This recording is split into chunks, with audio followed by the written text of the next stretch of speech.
Hello friends, welcome you all. आज हम vision IAS के 30 अप्रैल वाले डेली करंट अफेयर्स डिस्कस करेंगे। आप देख सकते हो 30 April and your exam is on 5th of June. Approx 34 days बचे हैं। अब ये जो 34 डेज है, जाहिर सी बात है समय बहुत कम है। दैट्स वाई आपको समझना पड़ेगा कि इस समय का सही सदुपयोग किया जाए। कहने का मतलब ये है कि अभी जो माइंड है हमारा कुछ निगेटिव बातें पर ज्यादा फोकस करेगा कि ये कंप्लीट नहीं हुआ, वो कंप्लीट नहीं हुआ, अल्टीमेटली बहुत सारी चीजें बची हुई हैं, होगा या नहीं होगा। All these nonsense type of talks will be running on the mind, but you have to aware about these type of thoughts because ये आपकी एनर्जी को लेकर जाएगा। दैट्स वाई यहाँ पर आपको सातिर दिमाग खेलना है, आपको एक बेस्ट प्लेयर के रूप में आगे बढ़ना है। यहाँ पर आप अपने थॉट्स को कंट्रोल करिए एंड आप जो अपना डेली वर्क कर रहे हो, डेली टारगेट अचीव कर रहे हो, डे टू डे जो ग्रोथ आप कर रहे हो, उस पर आप ध्यान दीजिए। रिवीजन रिवीजन रिवीजन, ये सब जो आपका इंपॉर्टेंट कंपोनेंट्स है जो आप कर रहे हो वो सब करते रहिए। माइंड के बकवासगिरी पे आपको ध्यान नहीं देनी है, बिकॉज ये रियलिटी होती है कि जब भी कोई टारगेट के हम नजदीक आते हैं तो जो हमारा एक प्रकार से चिंता है या फिर फियर है वो बढ़ने लगता है। It's a natural phenomena. That's why you have to get out from this. And जो भी आपको मानना है, बस एक बात आप ध्यान के रख कर चलिए कि after the prelims get over जो भी माइंड में बकवासपंथी चल रही है वो सबको हम डील कर लेंगे। ये माइंड को आप बोल के आगे बढ़ते रहिए, बिकॉज इससे बड़ा सॉल्यूशन नहीं होगा। You have to ignore all these talks and nonsense and you have to go ahead because these 33 days is very important and very crucial। and यहाँ पर आपका एक एक मिनट भी कीमती हो जाता है for your revision, for your content। that's why you have to go along with this time। so friends, let's start to the today's discussion। 5 articles आज हमें डिस्कस करने हैं। the first article deals with RBI releases its annual report on currency and finance for the financial year 2021-22। तो क्या बातें कही गई हैं इस रिपोर्ट में वो हम देखेंगे। लेकिन आपको पता होगा आरबीआई का जो स्थापना है वो आरबीआई एक्ट 1934 के तहत किया गया है। एंड अगर हम बात करें प्रेजेंट गवर्नर की तो शक्तिकांत दास है। सो इस रिपोर्ट के बारे में हम चर्चा करेंगे। But first let's look at the syllabus. When you talk about the syllabus तो आप देख सकते हो Indian economy and issues related to the planning, mobilisation of resources, growth, development and employment. तो ये आपके टॉपिक कवर होंगे।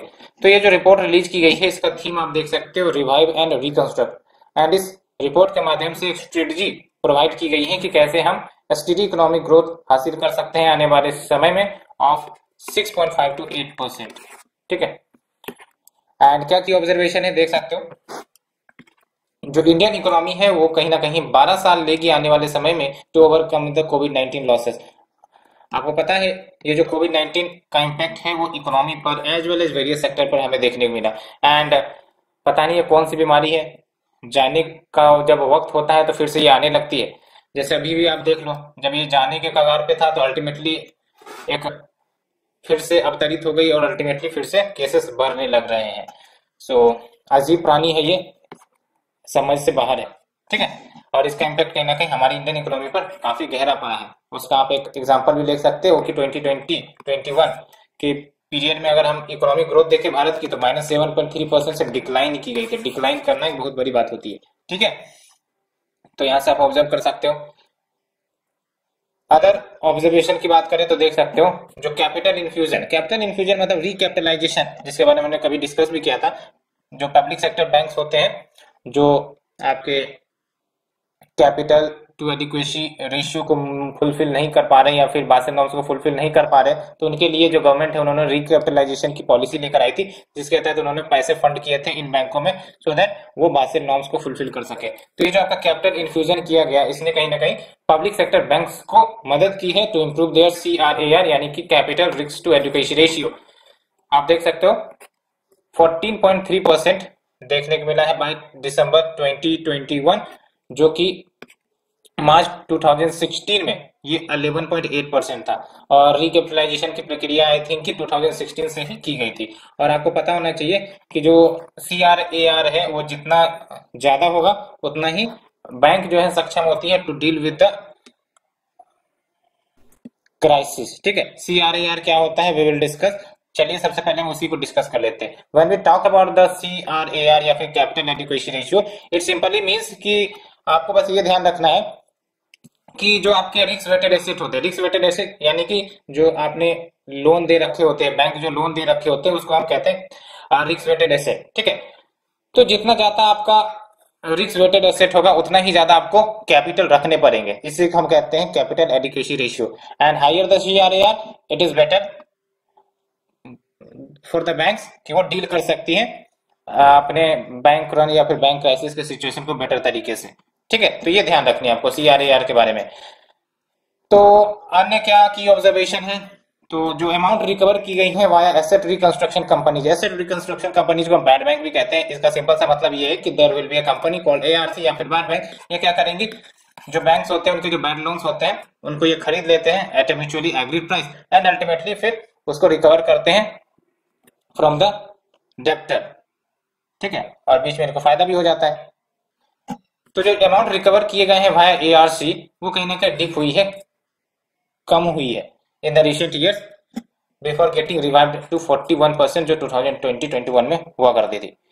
एंड एक और की ऑब्जर्वेशन ये की गई है कि जो रशियन यूक्रेन क्राइसिस चल रहा है एंड जो डीग्लोबलाइजेशन का दौर चल रहा है, डीग्लोबलाइजेशन का दौर कैसे चल रहा है, तो देख सकते हैं बहुत सारे जो देश है वो प्रोटेक्शनिज्म की नीतियां अपना रहे हैं। ठीक है, ट्रेड बैरियर सब लगा रहे हैं, जैसे चाइना की बात कर लो, सप्लाई चेन को कर्व किया जा रहा है, तो अल्टीमेटली ग्लोबल सप्लाई में प्रोडक्ट्स की कमी होती जा रही है, जिससे कारण जो आपका इन्फ्लेशन है बढ़ता जा रहा है। Along with we have the Russia Ukraine crisis, और रशिया यूक्रेन क्राइसिस के कारण क्या होगा, आपका जो भी प्रोडक्ट रशिया में या फिर यूक्रेन में प्रोड्यूस होते थे तो उसकी जो है कमी देखने को मिलेगी वर्ल्ड ओवर में, चाहे वो आपका वीट हो, चाहे वो आपका नेचुरल गैस हो, चाहे वो आपका क्रूड ऑयल के प्राइसेस हो, ये सब आप देख रहे होंगे टीवी न्यूज में, है ना, सबके प्राइसेस बढ़ते जा रहे हैं। तो इसका जो लिंकेजेज है वो आपका इंटरनेशनल फैक्टर है, that is ultimately damaging the basically global supply chain and because of that inflation is getting राइज्ड here. Inflation मतलब क्या होता है, general increase in the price. ठीक है, इसके वेरियस टाइप्स होते हैं।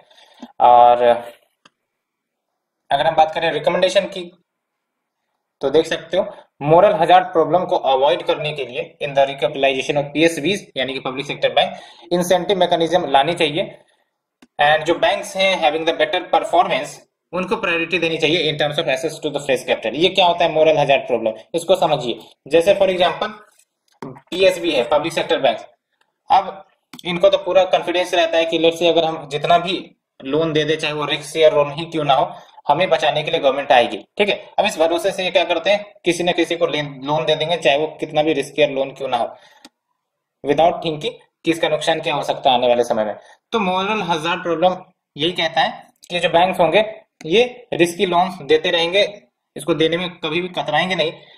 प्रॉफिट मार्जिन चूंकि रिस्क वाले लोन में ज्यादा होती है, along with the belief कि अगर कुछ दिक्कतें आई तो गवर्नमेंट जो है उनको बेल आउट कर देंगी in the future via recapitalisation and other mechanism. ठीक है, तो ये होता है आपका मोरल हजार्ड प्रॉब्लम, तो ध्यान रखनी है। ठीक है, मोरल हजार्ड प्रॉब्लम कीवर्ड ध्यान रखनी है। एंड साथ ही साथ जो इंफ्रास्ट्रक्चर है इंसॉल्वेंसी एंड बैंक्रप्सी कोड की उसको और ज्यादा मजबूत किया जाए। कैसे, तो जो number of NCLT national company law tribunal के बेंचेज है उसको बढ़ाकर। ठीक है, सो दैट जल्द से जल्द जो भी केसेस है वो डील हो सके, सॉल्व हो सके। एंड साथ ही साथ एडिक्वेट डिस्क्लोजर इंश्योर किया जाए about the risk factors that affect the businesses, so that जो इन्वेस्टर्स का कॉन्फिडेंस है वो मेंटेन किया जा सके in the primary market. And care needs to be taken to protect the stakeholders from the digital frauds, data breaches, digital oligopolies। oligopolies यानी कि monopoly और कुछ नहीं। ठीक है, तो स्टेक होल्डर्स के इंटरेस्ट को प्रोटेक्ट करना पड़ेगा from the digital fraud, digital breaches of the data and digital monopoly या फिर ओलिगोपोलीज। सो फ्रेंड्स, ये हमने डिस्कस किया article number 1 in detail. Let's move to the second article, mother nature a living being with legal entity, Madras high court ने rule किया है। तो basically living being status दे देने का मतलब क्या हुआ, लिविंग बीइंग स्टेटस दे देने का मतलब ये हुआ कि जैसे for example human is also living being status. ठीक है, तो उनको जो राइट्स है ना, वो राइट्स कहीं ना कहीं मदर नेचर को भी प्रोवाइड किए जाएंगे। तो ये सिंपल सा मतलब होता है। तो क्या कुछ इश्यू आ सकती हैं इस डिक्लेरेशन के बाद और इसका क्या सिग्निफिकेंस होगा, दोनों हम डिस्कस करेंगे। बिकॉज जब भी ऐसी इश्यू आएगी तो मान के चलिए कि इसका कुछ सिग्निफिकेंस भी होगा बट कुछ इश्यूज भी निकल कर आएंगे। So without डीलिंग, पहले तो हम सिलेबस डिस्कस करते हैं। तो when we talk about the syllabus, it will be covered under conservation, environmental, pollution in degradation. ठीक है, तो आप देख सकते हो मद्रास हाईकोर्ट ने पेरेंट्स पैट्रिये जुरिडिक्शन को इन्वोक करते हुए इन्होंने मदर नेचर को लीगल एंटिटी का स्टेटस दे दिया है। साथ ही साथ state as well as central government को डायरेक्ट किया गया है कि वो इनकी प्रोटेक्शन करे। क्या होता है ये पेरेंट्स पैट्रिये जुरिडिक्शन, इसको समझते हैं। When you talk about this term, तो ये लैटिन शब्द है, इसका मतलब होता है parent of the nation. Simply अगर कहे तो इस प्रिंसिपल के तहत वैसी एंटिटी जो अपने आप को प्रोटेक्ट नहीं कर पाती, अपने राइट्स के लिए फाइट नहीं कर पाती, तो फिर जो स्टेट होता है ना, वो इन एंटिटीज की गार्जियनशिप प्रोवाइड करेगी। यानी कि इन एंटिटीज की जो राइट्स को इंश्योर करने का जिम्मा होगा वो स्टेट के पास होगा। कहने का मतलब ये है, ठीक। तो आपको ये कीवर्ड याद रखना है, पेरेंट्स पैट्रिये। तो hope this keyword has been clear to you. इससे पहले भी 2017 में उत्तराखंड हाईकोर्ट ने Ganga as well as Yamuna river को सेम लीगल स्टेटस दिया था एज द ह्यूमन बींग्स, लेकिन सुप्रीम कोर्ट ने ओवर रूल कर दी थी इस ऑर्डर को। दैट्स वाई कुछ कंसर्न्स निकल कर आ जाते हैं कि होप कि यहां से तो चलो मद्रास हाईकोर्ट ने ये लीगल एंटिटी का स्टेटस दे दिया, लेकिन हो सकता है ये मैटर सुप्रीम कोर्ट में भी जाए, बिकॉज ये पहले भी हो चुकी है। ऑल्सो इन 2018 उत्तराखंड हाईकोर्ट ने डिक्लेयर किया था इंटायर एनिमल किंगडम को including the avian and aquatic as legal entity. और बात करते हैं, अगर हम इसे लीगल एंटिटीज डिक्लेयर कर देते हैं तो क्या सिग्निफिकेंस होगा। तो पहली बात तो ये कि once mother nature has been declared as a legal entity, तो इनके पास खुद के अधिकार होंगे, ड्यूटीज होंगी, लायबिलिटीज होंगी which is enjoyed by living person like we you. ठीक है, एंड कोर्ट ने फर्दर ऑब्जर्व किया है कि जो नेचर इन्वायरमेंट है it is a part of basic human rights, that is your right to life itself.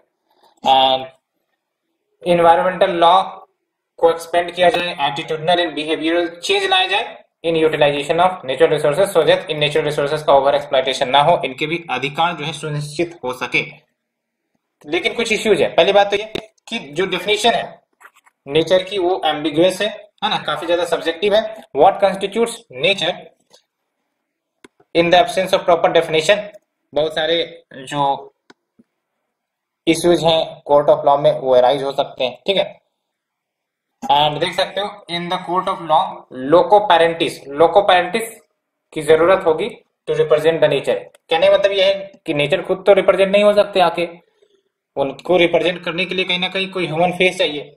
ठीक है, तो वही हम कह रहे हैं कि local parentis will be required to represent the nature. Thus जो इश्यू है इसकी फंडिंग को लेकर, लीगलिटी को लेकर इन द इन्फोर्समेंट, वो कहीं ना कहीं अराइज हो सकते हैं। तो कुछ लीगल इश्यूज कहने का मतलब ये अराइज हो सकते हैं। एंड साथ ही साथ it can lead to the clash with the other rights जो ह्यूमंस को ग्रांट की जाती है। जैसे for example right to water की बात करते हैं, तो राइट टू वाटर की अगर हम बात करें तो एक तरफ ह्यूमंस के लिए ये आपका बेसिक ह्यूमन राइट होगा, और दूसरी तरफ देख सकते हो अगर ज्यादा वाटर की यूटिलाइजेशन करते हैं, ओवर एक्सप्लॉयटेशन करते हैं, तो ये कहीं ना कहीं जो राइट्स मिली है नेचर को उसके खिलाफ हो जाएगा। तो यहाँ पर राइट्स का टकराव देखने को मिल सकता है। कहने का मतलब ये है, ठीक है, क्लासेस देखने को मिल सकते हैं।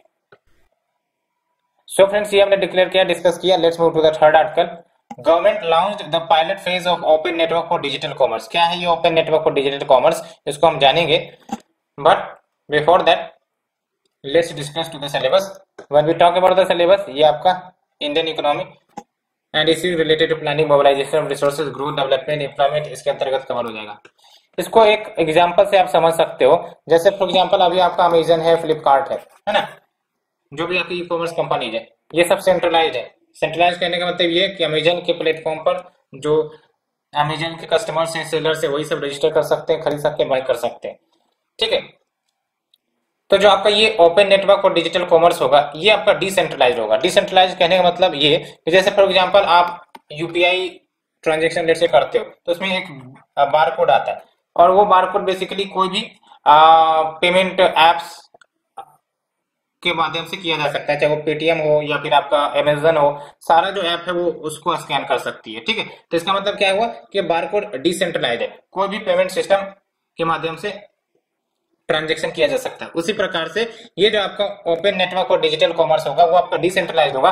यहाँ पर बेसिकली जो सेलर्स होंगे, बायर्स होंगे, यहाँ पर अपने आप को रजिस्टर कर सकते हैं एंड जो भी गुड्स एंड सर्विसेज हैं सेल एंड बाय कर सकते हैं। कहने का मतलब ये हुआ।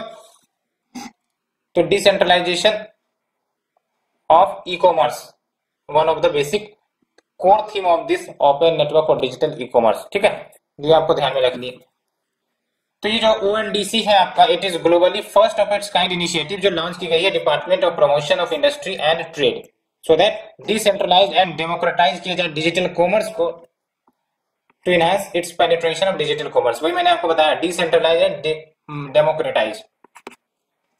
एंड जो क्वालिटी काउंसिल ऑफ इंडिया है, ये आपका इंटीग्रेशन का काम करेगा ई कॉमर्स प्लेटफॉर्म के ऊपर। क्या की फीचर होंगे, वही मैंने आपको बताया भी है कि it will B a platform, यानी डिजिटल प्लेटफॉर्म ही होगा। बट यहाँ पर खास बात यह है कि जो बायर एंड सेलर से वो कनेक्ट कर सकते हैं, एक दूसरे से ट्रांजेक्ट कर सकते हैं which is other online. And जो आपका प्रोसेस है या फिर जो सॉफ्टवेयर होगा वो ओपन सोर्स होगा। ठीक है, by providing technology code deployment to everyone to use, redistribute and modify. Open source का मतलब यही होता है कोई भी इसे यूज कर सकता है, डिप्लॉय कर सकता है, रीडिस्ट्रीब्यूट कर सकता है ना। एंड साथ ही साथ इसका बेसिक एम क्या है, ओपन प्लेटफॉर्म प्रमोट करना, सो दैट जो भी गुड्स एंड सर्विसेज का एक्सचेंज है वो आपका इस प्लेटफॉर्म पर हो सके। एंड जो ONDC है, it will function in the e commerce domain similar to the UPI in the digital payment domain. ये मैंने एग्जांपल से बताया है ना। UPI में क्या होता है आपका कि जो आपका बारकोड होता है तो एक है, लेकिन जो भी आपके पेमेंट ऐप हो उसको रिसीव कर सकता है ना। एंड सिग्निफिकेंस क्या होगा, तो अभी हमारा जो प्लेटफॉर्म है, जो भी हम प्लेटफॉर्म की बात करते हैं, अमेजन, फ्लिपकार्ट सब, ठीक है, वो आपका सेंट्रिक प्लेटफॉर्म है। But this open platform will be in a decentralized way. ठीक है, एंड एक और सिग्निफिकेंस को आप देख सकते हो कि जो भी सेलर है, प्रोडक्ट है या सर्विस है, उसको डिस्कवर किया जा सकता है इस प्लेटफॉर्म पर by using any compatible application और platform. And it will also enable the consumers कि वो डिमांड को फुलफिल कर सकते हैं with the nearest available supply. And साथ ही साथ जो ऑपरेशंस हैं उसको स्टैंडर्डाइज करेगा ये। Inclusion of the local supplier, जो लोकल सप्लायर्स है उसको भी इंक्लूड किया जा सकता है इस प्लेटफॉर्म पर। एफिशिएंसीज इन द लॉजिस्टिक्स वो भी हो सकती है। And it will lead to the enhancement of value for consumers. And देख सकते हैं ये सब स्टेप इसलिए लिए जा रहे हैं क्योंकि ई कॉमर्स सेक्टर जो भारत की अगर हम बात करें तो काफी ज्यादा पोटेंशियल रखता है। आप देख सकते हो इंडिया ई कॉमर्स सेक्टर वो आपका 111.40 बिलियन डॉलर अचीव कर सकता है बाय 2025, जो कि अभी आपका 2020 में 46.20 बिलियन डॉलर है।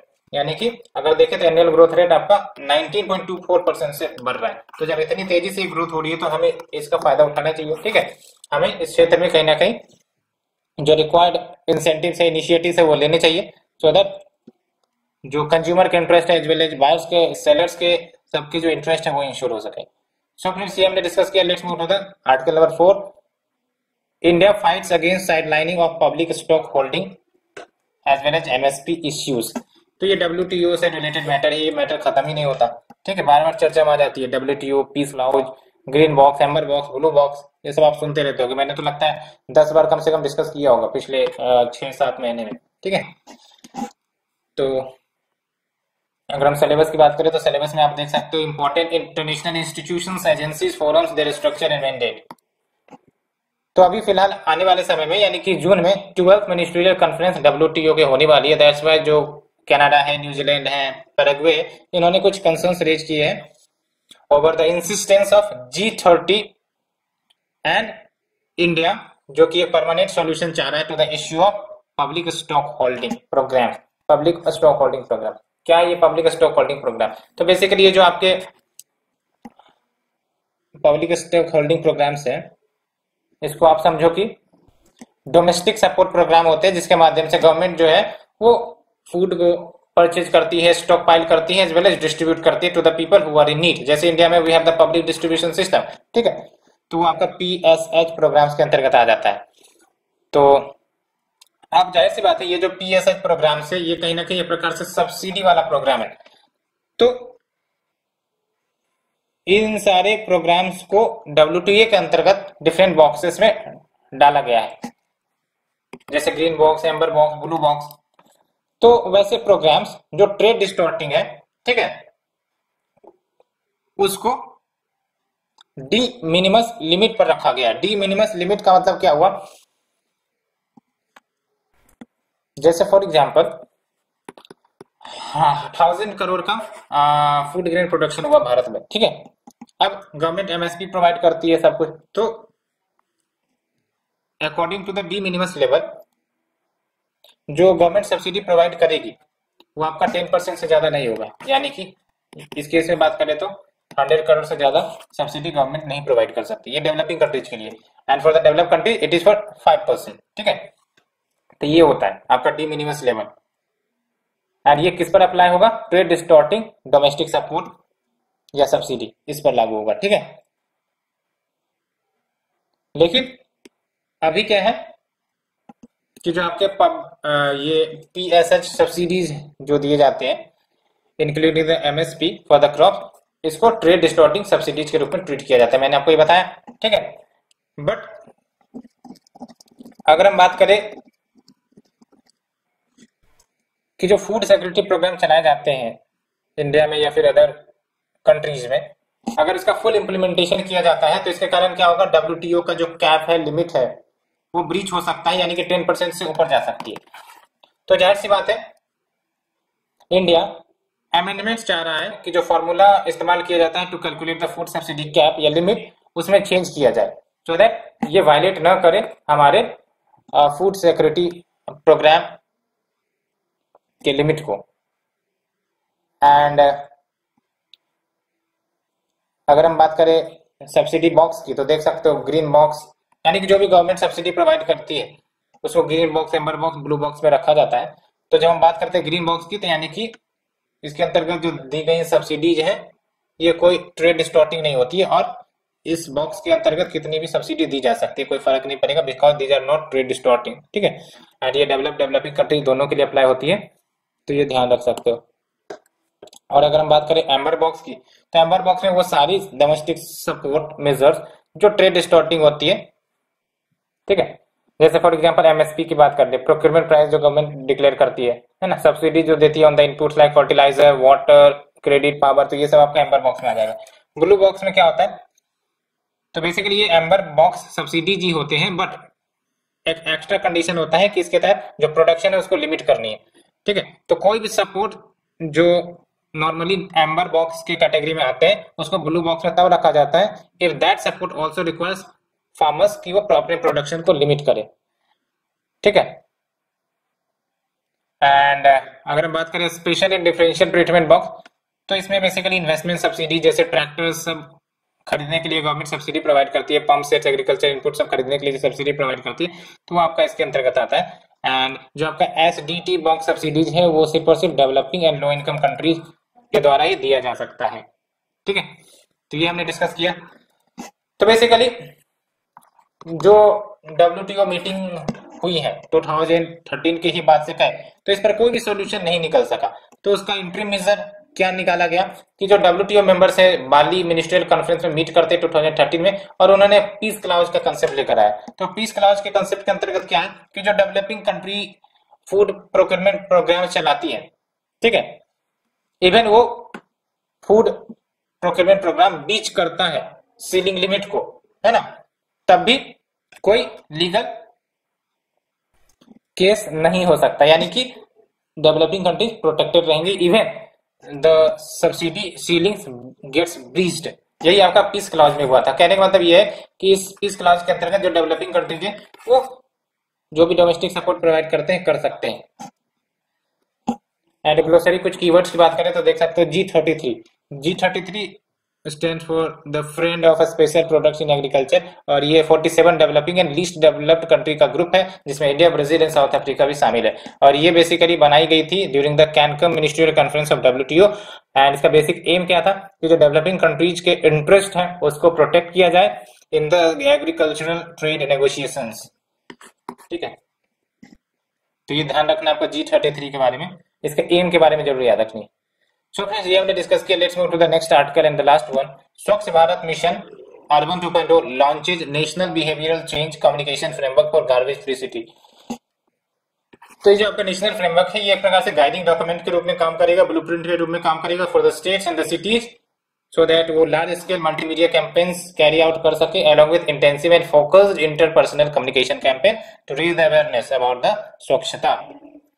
एंड क्या फोकस होगा, तो बेसिकली जो मैसेजिंग है उसको इंटेंसिफाई किए जाएंगे on the key focus areas की सोर्स एग्रीगेट कीजिए, है ना, कलेक्शन कीजिए वेस्ट का, ट्रांसपोर्टेशन प्रोसेसिंग हो वेस्ट की, प्लास्टिक वेस्ट मैनेजमेंट हो, रेमिडिएशन हो, लेगेसी डंप साइट का, सो दैट जो अर्बन लैंडस्केप है भारत की उसको ट्रूली ट्रांसफॉर्म कर सके. स्वच्छ भारत मिशन अर्बन की अगर बात करें तो इसे 2 अक्टूबर 2014 में लॉन्च की गई थी by the ministry of housing and urban affairs सारे स्टेट्यूटरी टाउन्स में. ठीक है, याद रखना, in the all statutory towns and along with behavioural change लाने की बात थी थ्रू द जन आंदोलन. एंड जो आपका SBM 2.0 है इसको 2021 में लॉन्च किया गया था, जिसका फोकस था कि जो ODF आउटकम्स हासिल हुए यानी कि ओपन डिफेक्शन सॉरी आउटकम उसको सस्टेनेबल रखना है. ऐसा नहीं कि एक बार ODF डिक्लेयर हो गया तो फिर जो मर्जी है वो आपका किया जाए, उसको सस्टेन करना है. सस्टेन करना भी एक इम्पोर्टेंट कह सकते हो कि मिशन को सक्सेसफुल करने का एक वे है. And achieving scientific processing of the solid waste in all the city, तो साइंटिफिक प्रोसेसिंग की बात की गई है सॉलिड वेस्ट की. And managing the waste water in the cities having the population less than 1 lakh in the census 2011. And क्या achievement हुई है स्वच्छ भारत मिशन अर्बन की, तो देख सकते हो over 70 lakh toilets, about 70 lakh house hold community and public toilets build किए जा चुके हैं. And urban India was declare open defection free 2019 में, ये याद रखना है आपको. ठीक है, तो urban India open defection free declare हो गई 2019 में ही. एंड साइंटिफिक वेस्ट मैनेजमेंट ये आप देख सकते हो 4 टाइम्स बढ़ गई है फ्रॉम 18% जो 2014 में हुआ करती थी, अब ये आपका 70% हो गई है.